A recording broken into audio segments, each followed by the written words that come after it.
In this video, we're going to find out the derivative of sine ax plus b from the first principle method. We have already discussed a lot about the first principle method, so I'm just directly going to find out the derivative of sine ax plus b from the first principle.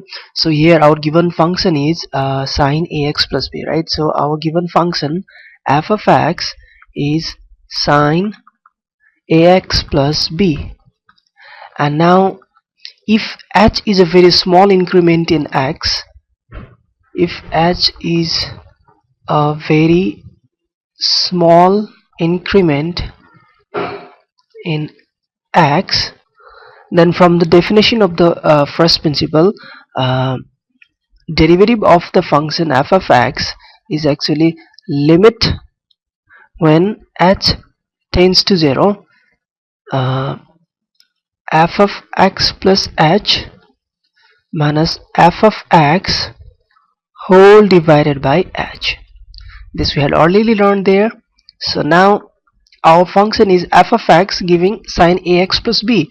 So now in this function, whatever we're going to put, we'll get like ax plus b. If I'm putting here suppose 1, then I'll get a times 1 plus b. If I'm putting here like apple, then I'll get sine a times apple plus b. So here if I'm putting now x plus h, so I'll get here sine a x plus h plus b.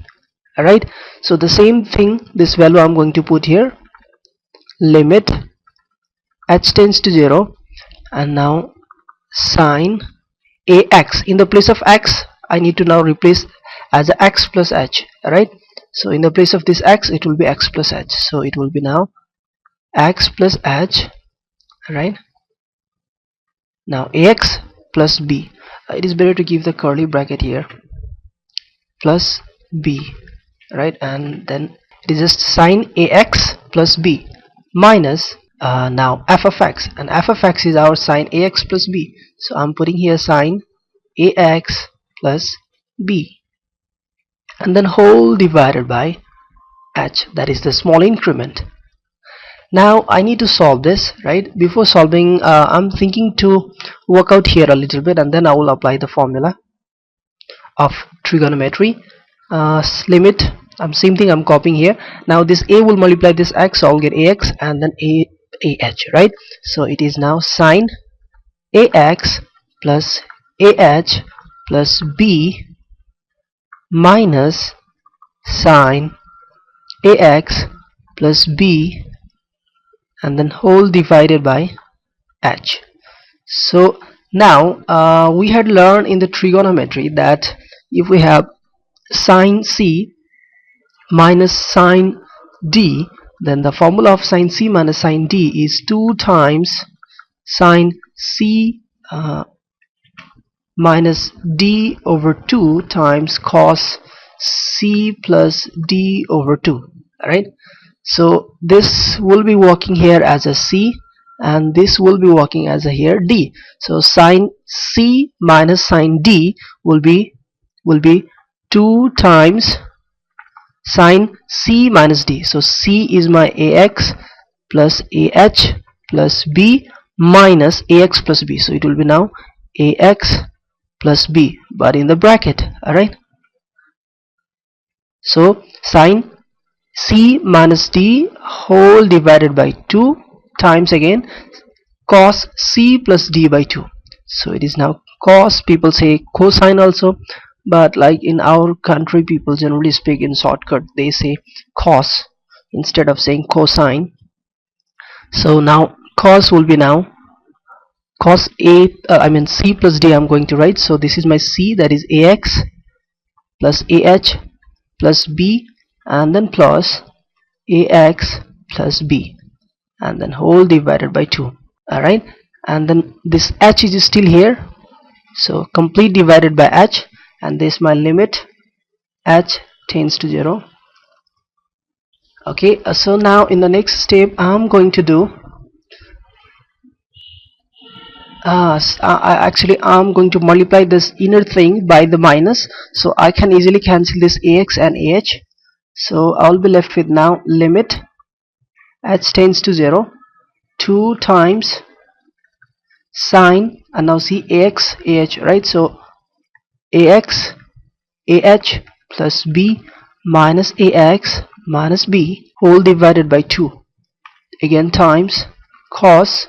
Now see, this is ax and this is ax, so I can say I have 2 ax and ah, and no, I don't have 2 ah, so simple 1 ah, but I do have the b 2 times, so I'll write 2b and then whole divided by 2, and again complete thing divided by h. So here I can easily now cancel something here.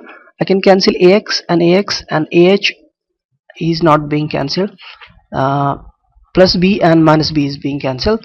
So now I'm left with limit h tends to 0, 2 times sine ah is left, so sine ah over 2 times this cos 2ax plus ah plus 2b divided by 2, and this complete thing divided by h it is, right? This complete thing divided by h it is.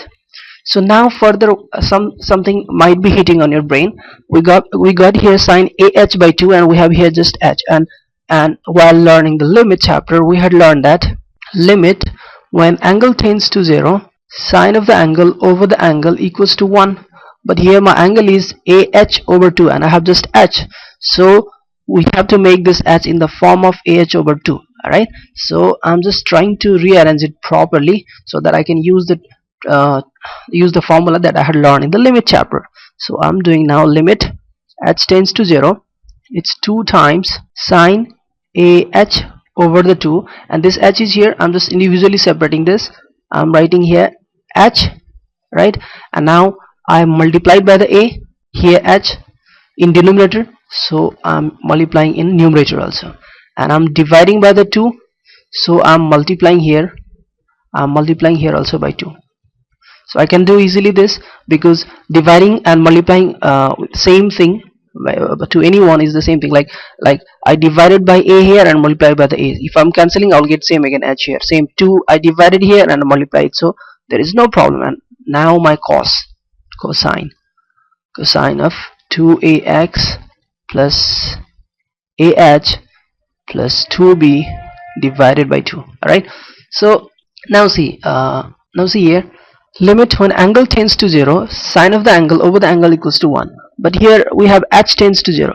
So here what I mean to say here, if h tends to 0, if h is very very very close to 0, then definitely a times h will also tends to 0, right? And then definitely a times h over 2 will also tends to 0, because h times 0, h is itself very close to 0, so whatever you multiply, it doesn't matter. A is another number that h is almost 0, so you multiply any bigger number with 0, you will get the result as a 0 only, right? Because 0 is a very very powerful digit. Anything that gonna multiply with that becomes 0 itself. So by anything you multiply, you'll get 0, because here h is almost very close to 0, so you can imagine like a 0 but not exactly 0. Right? So now here what I mean to say, I can easily say ah over 2 tends to 0. So limit angle tends to 0, sine of the angle over the angle equals to 1. So I can now cancel this 2 also, and I'll get exactly, I can now in this place I can use this formula, and it's completely going to match. So therefore 1 times, now this will be a left, and since h tends to 0 it is, so now I'm going to insert h as a 0 in this cos function, so I'll get cos 2ax plus 2 plus 0. I'm writing it instead of plus 0, because h becomes 0 here, plus 2b and then whole divided by 2. So now what I'm getting here, a, now see it is 0, so nothing, we can forget this for a while, and we can take 2 common here, so I'll get cos 2, I'm taking common, I will get ax plus b and then divided by 2. So in next step 2 will also cancel, and finally I'm going to get a cos ax plus b. So this is the derivative of my function f of x, or in proper way if you want to write, it is something like this: derivative of sine ax plus b with respect to x is actually a cos ax plus b. That's it. This is the way how to find out the derivative of any function, any trigonometric function, algebraic function, log function, any type of the function by the first principle method. Someone you might be asking, in some of my videos I have done something like this, like here I have, let me suppose a function y, or you can say f of x is sine, and I have assumed that delta x my small change in x, right, small change in x, and similarly delta y small change in y, and then I might have done like y plus delta y equals to sine a, and then x plus delta x, because x has got a little more changed, like a slightly change has been made there, delta x, alright, and plus b.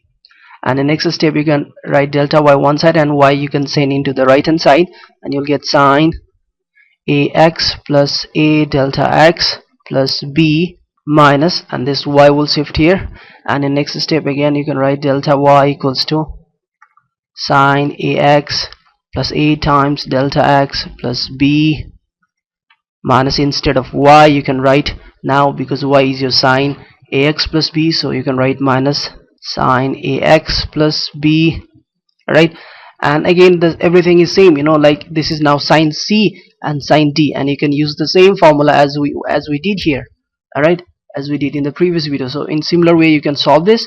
It's not another any more like different way of doing it, is the same first principle method, some people say definition method, right? However you have learned, that's nothing, but you should know the concept what it is, and you just solve it now further. And last time at almost at the last level you will get the common thing, delta x you'll get common from this side, and then after that you need to divide LHS as well as RHS by delta x, and then you have to take the limit delta x tends to 0, and when you put the value of limit delta x tends to 0, that you will get the derivative of that function.